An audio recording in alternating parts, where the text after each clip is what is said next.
नमस्कार। आज मैं फिर आपके सामने अपराध की एक और घटना लेकर उपस्थित हुआ हूँ। ये घटना भी उसी समय की है जब मैं डीआईजी रेंज बरेली था। आज का जनपद है बदायूं। बात 26 फरवरी 2020 की है। बदायूं में एक थाना है मूसा झाग। मूसा झाग थाने पर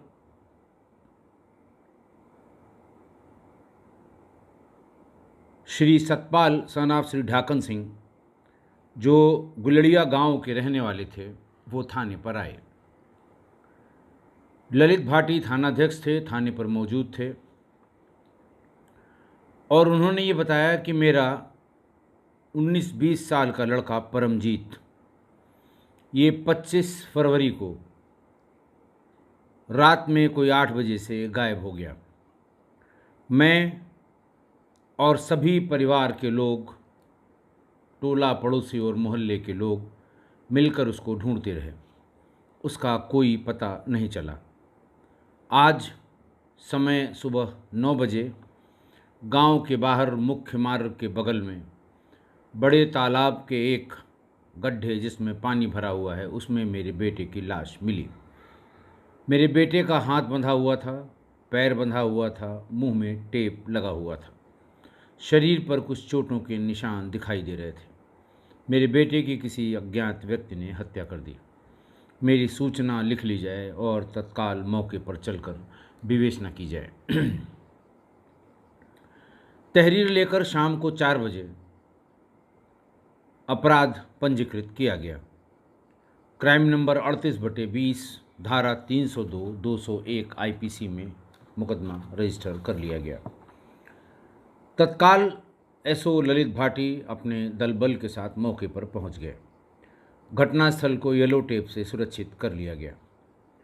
मृतक की स्थिति देखी गई। मुंह पर टेप, सर्जिकल टेप, जो डॉक्टर्स के यहाँ, कंपाउंडर्स के यहाँ, या फर्स्ट एड बॉक्स में जो टेप, सर्जिकल टेप होता है, उस मुंह पर वो चिपका हुआ था। मृतक के हाथ उसी के कच्छे से बंधे हुए थे। मृतक का पैर उसके पैंट से बंधा हुआ था। मृतक अर्धनग्न अवस्था में था।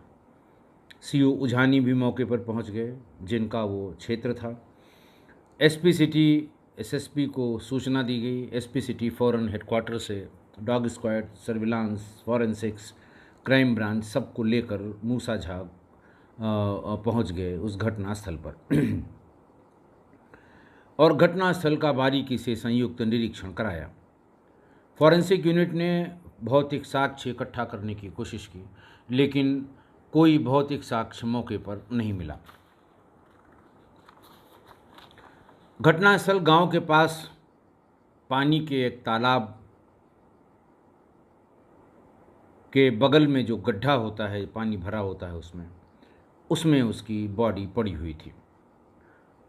उसकी मृतक की फ़ोटो जिस अवस्था में पड़ी थी, वीडियोग्राफी, आने जाने के रास्ते, तालाब कितना बड़ा है, गड्ढा उसका कितना बड़ा है, ये सब फ़ोटो में और वीडियोग्राफी में उसको ले लिया गया। सर्विलांस की टीम ने घटनास्थल के जो बीटीएस लेने होते हैं, अलग अलग सर्विस प्रोवाइडर्स की सेल आईडी लेनी होती है, डंप डाटा जो लेना होता है, वो सब जो उसकी जितना उसका जो डाटा संभव है वो सब वहाँ से ले लिया। घर के सभी व्यक्तियों, मृतक के दोस्तों, गांव के अवांछनीय तत्व और ऐसे लोग जिनका आपराधिक इतिहास है, उनका नंबर थानाध्यक्ष ने मंगवा लिया। ये सारे नंबर सर्विलांस सेल वालों को दे दिए गए। डॉग स्क्वाड भी घटनास्थल से गांव और गांव से घटनास्थल, कहीं इधर उधर डेविएट नहीं हुआ। ये इंडिकेट कर गया कि जो कुछ भी हुआ है वो गांव से हुआ है। जो कोई भी व्यक्ति इसमें शामिल रहा है वो गांव से ही उसका आना जाना रहा है।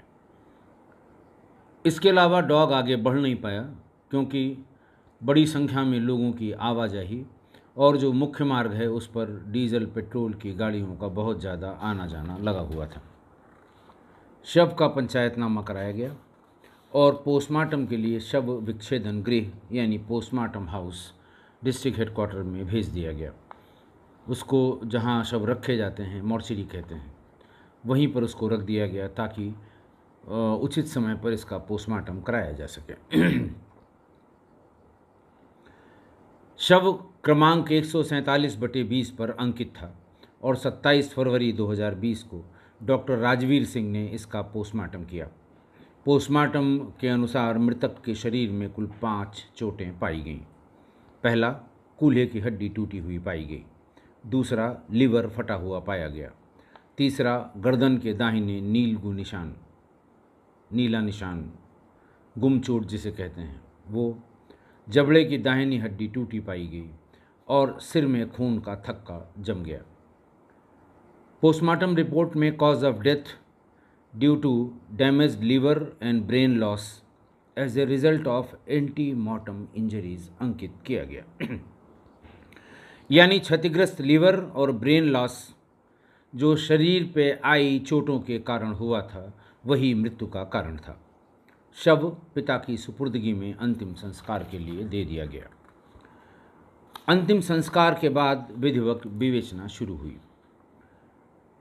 डॉग स्क्वाड ने जो डायरेक्शन दिया था, उसके हैंडलर ने जो बताया था कि जो कुछ भी है इसी गांव में है, तो विवेचना को गांव में ही केंद्रित किया गया। गांव गुलड़िया में पूरी टीम पहुंच गई और पहले जो उनके परिजन थे उनका बयान, पड़ोसी थे उनका बयान, जिम्मेदार लोगों का बयान, जो इस परिवार को अच्छी तरह जानते थे उनका बयान, जो मृतक को अच्छी तरह जानते थे उनका बयान। पूरे दिन की प्रोसेस थी और पूरे दिन अलग अलग लोगों ने सारे बयान नोट किए। सारे बयानों का लब्बो लवाब ये निकला कि मृतक के पड़ोसी सौरभ सिंह से उनके बहुत अच्छे संबंध थे। दोनों घरों का एक दूसरे के यहाँ आना जाना था और संबंध की प्रगाढ़ता इस कदर थी कि जो पड़ोसी लड़का जो था सौरभ सिंह, वो इनके घर के खाली मकान में, मृतक के घर के मकान के खाली जगह में मीट बनाता था, क्योंकि दोनों के घर में मीट बनाना प्रतिबंधित था। खाते दोनों ही थे लेकिन घर में बनता नहीं था, महिलाएं नहीं बनने देती थी। तो उस खाली जगह पर मीट बनाता भी बहुत अच्छा था, खाने का भी बहुत शौकीन था। तो महीने में 4-5 बार ये मीट बनाता था और मृतक की माँ हमेशा मीट का मसाला पीस कर देती थी। गांव के अनुराग उर्फ अन्नू, किशनजीत उर्फ बंटू, पप्पू सक्सेना उर्फ निया, मुकेश और सचिन, अलग अलग समय पर ये लोग भी इस मीट पार्टी में शामिल होते थे। सभी के साथ ये मीट बनाता था, खाता था और मृतक की माँ और पिता के लिए सौरभ मीट भिजवा देता था उनके घर पर ताकि वो खा सकें। मृतक भी कभी कभी आकर ये सौरभ के बनाए हुए मीट का सेवन करता था, खाता था। सभी के बयान से ये साबित हुआ कि सौरभ मीट का प्रिपरेशन बहुत अच्छा करता था और शौकीन था खाने का भी और खिलाने का।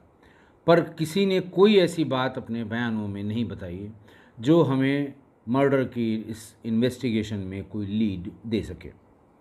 सौरभ का बयान लेने के लिए बुलाया गया तो पता चला कि घटना के बाद से ही सौरभ ननिहाल चला गया है। सर्विलांस टीम ने भी सभी CDR का अच्छी तरह से परिशीलन किया, अच्छी तरह से उसका एनालिसिस की और अवांछनीय तत्वों, गांव के और ऐसे व्यक्ति जिन पर लोग शंका कर रहे थे और परिजनों की कॉल डिटेल खंगाली गई।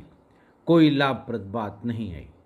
सिर्फ मृतक की मां की CDR में जिस नंबर से दिन में और रात में काफ़ी बात होती थी और हर दिन बात होती थी, वो उसके पड़ोसी सौरभ सिंह का नंबर निकला। देखने में ये सामान्य बात थी, पड़ोसी थे, बहुत ज़्यादा आना जाना था, पूरा गांव जानता था कि इन दोनों परिवारों के बहुत अच्छे संबंध हैं, तो उनसे बात होना कोई बहुत बड़ी बात नहीं थी। लेकिन CDR एनालिसिस करने वालों ने बताया कि ये दोनों एकदम इमीडिएट पड़ोसी थे, अगल बगल के रहने वाले थे, लेकिन हमेशा इनकी बात फ़ोन से होती थी। यानी ऐसा नहीं था कि ये कहीं बाहर गया हो, इसकी लोकेशन या SLID कहीं दूर की आ रही हो और फ़ोन से मृतक की माँ से बात हो रही हो। दोनों जैसे रात में दोनों अगल बगल रहते थे लेकिन बात फ़ोन से ही करते थे। जब जब इस तरह की बातें आती हैं सीडीआर के एनालिसिस में, इनको शक की दृष्टि से देखा जाता है, शक के निगाह से इन्हें देखा जाता है। तो ये बात खटक गई कि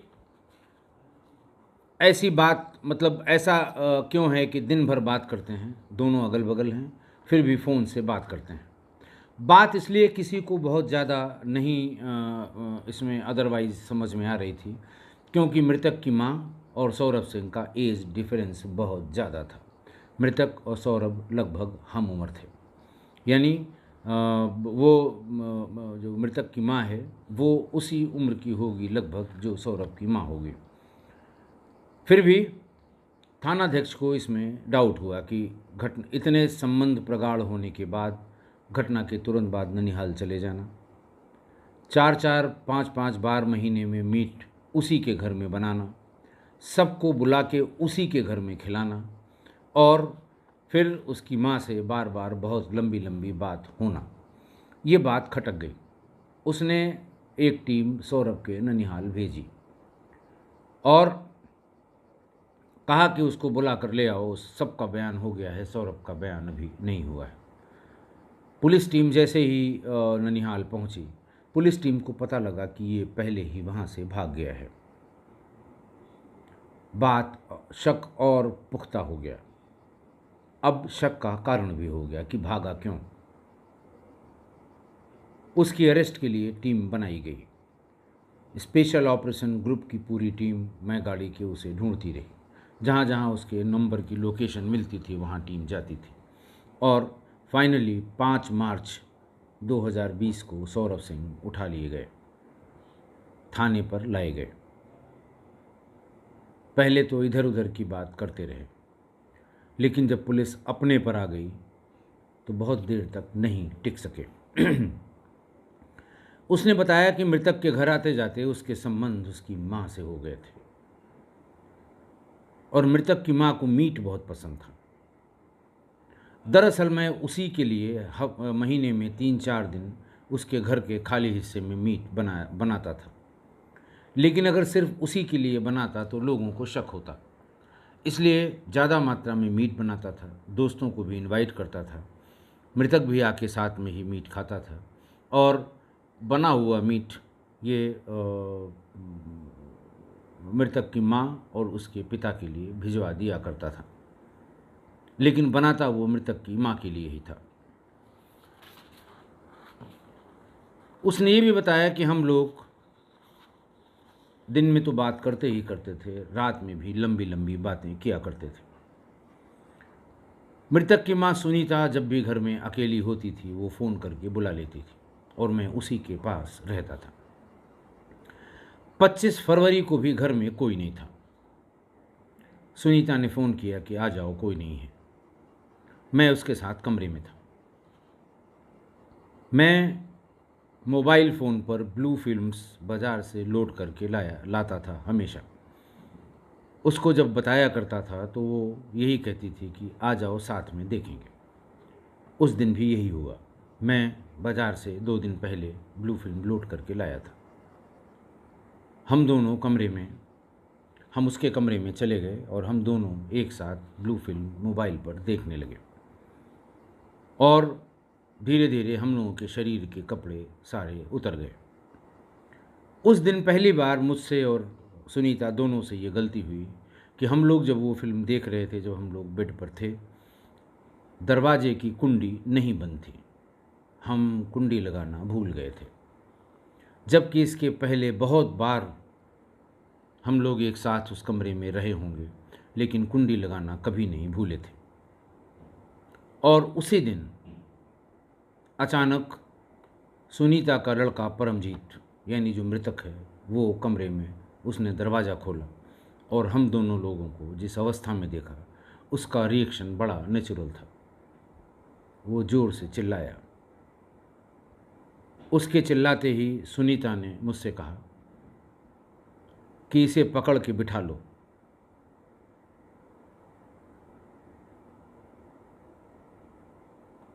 थोड़ी देर में उसको मैंने जोर ज़बरदस्ती करके बेड पर बिठा दिया। इतनी देर में सुनीता तन बदन ढक कर आ गई।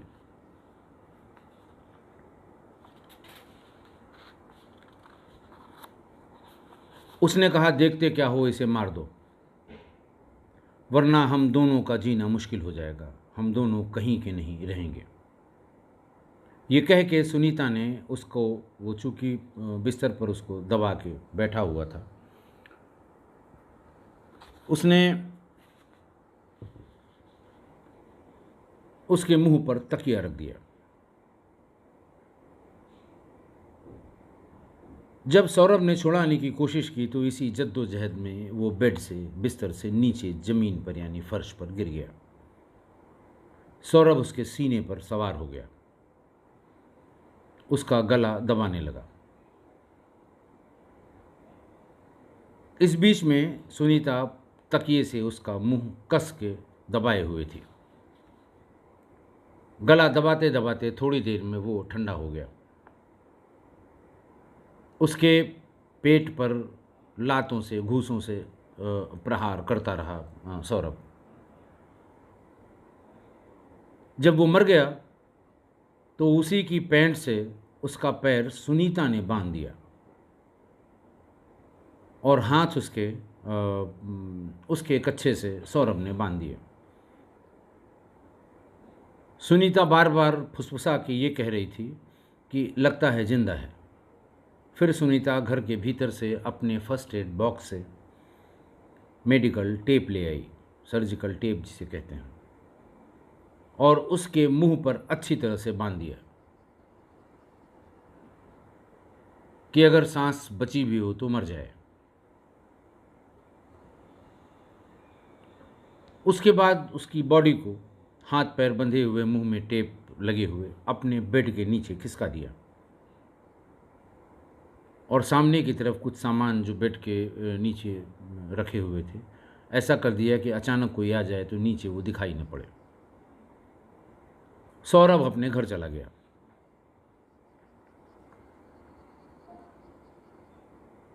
ताकि किसी को शक न हो।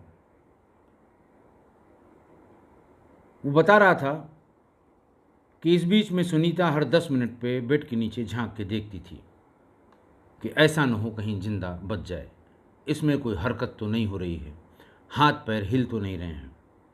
दोनों रात का इंतजार कर रहे थे। रात करीब 11:30 बजे सौरभ सुनीता के यहाँ आया। बेड के नीचे से परमजीत का शव निकाला, उसको एक कंबल में लपेटा और अपनी मोटरसाइकिल घर के ठीक सामने लगाकर सुनीता और सौरभ दोनों ही उसकी बॉडी को पकड़कर मोटरसाइकिल तक ले आए। सुनीता पीछे बैठ गई। सुनीता और सौरभ के बीच में कंबल में लिपटा हुआ परमजीत का शव, उसको अच्छे से सुनीता ने पकड़ रखा था। फरवरी का महीना था, कोहरा बहुत ज़बरदस्त था, सर्दी बहुत पड़ रही थी। ये लोग वहाँ से निकले और गांव के बाहर तालाब जब इन्हें दिखाई पड़ा तो सड़क के नज़दीक, सड़क के सबसे पास, सड़क के किनारे जो बड़ा गड्ढा तालाब का था, उसमें शव को फेंक दिया। फेंक के ये लोग वापस आ गए। वो अपने घर चला गया, सुनीता अपने घर चली गई। पुलिस ने टेप का वो हिस्सा जो मुंह पे लगा हुआ था, जिसको सील मुहर किया गया था, उसका मेन हिस्सा सुनीता की अलमारी से बरामद कर लिया और दोनों हिस्सों के कट एंड्स यानी छोटा हिस्सा जो मुंह पे लगा हुआ था वो बड़े हिस्से से ही काट कर निकाला गया था, ये साबित करने के लिए FSL में, फॉरेंसिक साइंस लेबोरेटरी लखनऊ को भेज दिया गया। 25 मई 2020 को चार्जशीट नंबर 141/20 इन सभी साक्ष्यों के साथ न्यायालय में सबमिट कर दिया गया। आज की घटना उन रेयरेस्ट ऑफ रेयर केसेस में है जिसमें माँ ने अपने जवान बेटे को अपने हाथों से मार डाला। वह भी बेटे के उम्र के अपने प्रेमी से हुए संबंध को छिपाने के लिए। अपराध और पाप दोनों के बराबर के भागीदार सुनीता और सौरभ थे, बराबर के भागीदार थे, पर गलती सुनीता की थी। सुनीता अपने बेटे की हत्या के जड़ में थी और उसने स्वयं भी अपने बेटे की हत्या की थी। 101% गलती सुनीता की थी। दुर्गा सप्तशती में आदि शंकराचार्य ने एक श्लोक की रचना की है जो बहुत प्रसिद्ध है, आप लोग भी उसको गूगल पर देख सकते हैं। कुपुत्रो जायते क्वचिदपि कुमाता न भवति। इसका अर्थ ये है कि संसार में कुपुत्रों का होना हमेशा संभव रहा है, परंतु माता कभी कुमाता नहीं रही है। ये आदि शंकराचार्य ने लिखा था दुर्गा सप्तशती में, जिसकी पहली लाइन इस पूरे श्लोक की है, पृथिव्यां पुत्राप्ते जननी बहवः सन्ति सरलाः।